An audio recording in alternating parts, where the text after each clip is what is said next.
दोस्तों, आज की कहानी है बहू एक कटोरी दाल चावल बना दो। दोस्तों, कहानी शुरू करने से पहले अगर आपने हमारे चैनल को सब्सक्राइब नहीं किया है तो सब्सक्राइब कर लीजिए ताकि आपके पास पहुंचे हर नया वीडियो।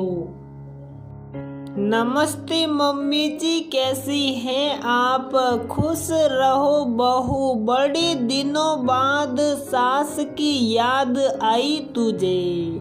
कभी कभी हाल भी पूछ लिया कर अपनी सास का। नौकरी भी तो नहीं करती जो तुझे टाइम नहीं मिलता हाल पूछने का। मम्मी जी, अभी पिछले हफ्ते ही तो फोन किया था आपको।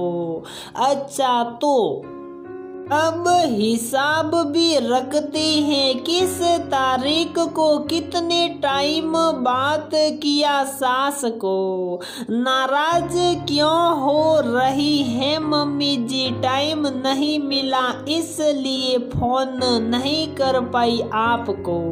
है टाइम नहीं मिला? अरे दो लोगों में करती ही क्या हो, सारा दिन जो टाइम नहीं मिलता।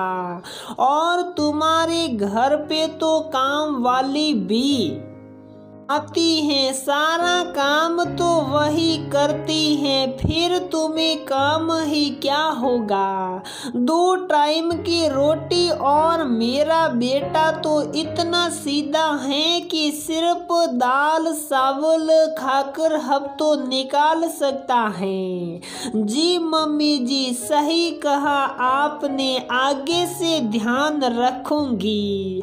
ये बातें हो रही थी नेहा और उसकी मम्मी जी अर्थात सासू माँ के साथ, जिन्हें नेहा का कोई काम ही नहीं लगता।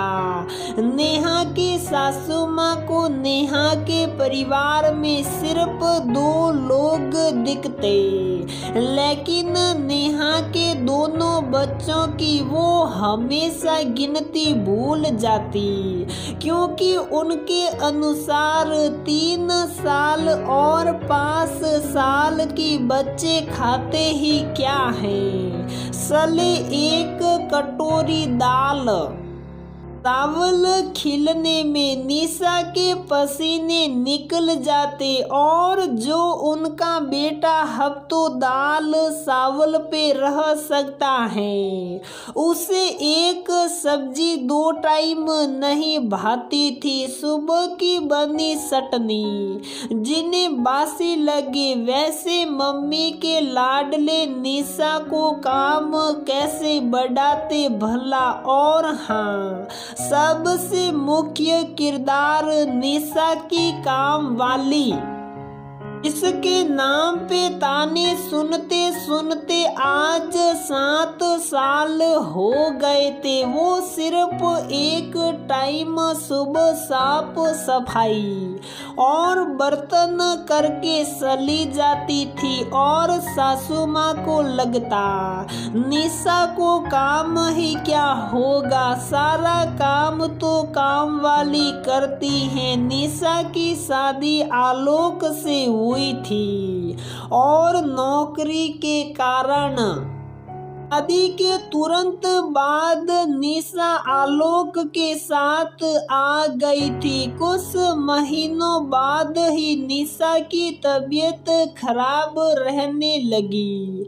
पता चला निशा प्रेग्नेंट थी। कुछ तकलीफ के चलते डॉक्टर ने सफर से मना कर दिया और ससुराल भी छोटे शहर में था, तो निशा और आलोक ने डिलीवरी का फैसला दिल्ली में करवाने का सोचा। निशा को आराम की जरूरत थी तो आलोक ने एक बाई लगवा दी जो साफ सफाई कर जाती, खाना निशा बना लेती थी। बेटे के होने के बाद का बढ़ गया और बाई भी परेशान की हो गई तो निशा ने उसे निकाला नहीं। देखते देखते निशा के 2 बच्चे जल्दी हो गए। बच्चे को मालिश करना, नहलाना, खाना खिलाना, दोनों को पढ़ाना और उनकी शैतानियों में निशा का पूरा दिन निकल जाता।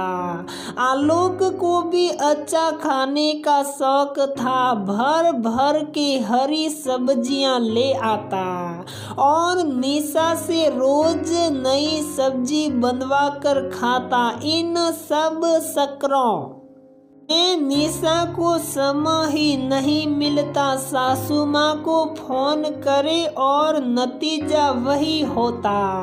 जब भी फोन करती ताने सुनने को मिलता। कुछ समय बाद निशा की सासू माँ निशा के पास रहने आई। वहाँ भी उनका वही राग गाती रहती। हम तो सारा काम खुद ही करती थी और सास की सेवा भी, लेकिन यहाँ काम वाली आती है फिर भी सास को ना फोन करने की फुर्सत है ना सेवा करने की। निशा भी एक कान से सुन दूसरे से निकाल देती। इसी बीच एक दिन निशा को बहुत तेज बुखार आ गया। सारा बदन गर्म तवे सा तप रहा था। आनन फानन में आलोक ने डॉक्टर को दिखाया। डॉक्टर ने तुरंत ब्लड टेस्ट करवाने को बोल दिया। जब रिपोर्ट आए तो निशा को डेंगू निकला। तुरंत निशा को अस्पताल में भर्ती कर इलाज शुरू हो गया। अब तो घर और बच्चों की सभी जिम्मेदारी सासू माँ पे आ गई। आज तक जो काम वाली के ताने सासू माँ निशा को मारती आ रही थी, उन्हें 2 ही दिनों में साद तारे नजर आने लगे थे। काम वाली सफाई करके जाती नहीं कि दोनों बच्चे लग जाते खिलौने बिखेरने में। एक बिस्किट खाते तो 2 सूर कर गिरा देते। तो कभी लड़ाई सुलझाने में सासू माँ की हालत पतली हो जाती। इसके बाद हॉस्पिटल खाना भी भिजवाना होता। रात होते होते बुखार सा सड़ जाता। सासू माँ के 1 हफ्ते बाद निशा घर आ गई। सासू माँ की पतली हालत देख, अरे मम्मी जी ये आप इतने कमजोर क्यों लग रही हैं? डेंगू तो मुझे हुआ था और आप मुझसे मिलने एक दिन भी हॉस्पिटल नहीं आई। अरे बहू समय कहाँ मिला, मुझे तो तुझे देखने आती और मेरी ये हालत काम कर कर के हो गई है। लेकिन मम्मी जी काम वाली तो थी ना, मैंने तो उसे फोन कर रोटियां बनाने को भी कह दिया था। अब बस भी कर बहू, समझ गई मैं छोटे बच्चों के साथ कितने काम होते हैं। एक काम वाली तो बस सहारा मात्र होती है। हमारे समय में नंद देवर सास ससुर से भरा पूरा परिवार होता था तो बच्चे कब हाथों हाथ पल गए पता ही नहीं चला। लेकिन एकल परिवार में तो माँ को हर किरदार निभाने पड़ते हैं। जी मम्मी जी, सही कहा आपने। और दिल ही दिल में निशा को पहली बार आपने बीमार होने की खुशी हुई थी। अब तो एक हफ्ता अस्पताल में रहना निशा को बिल्कुल महंगा नहीं लग रहा था, क्योंकि अब उसकी मम्मी जी को ये तो समझ आ ही गया था कि एकल परिवार में कितने काम होते हैं।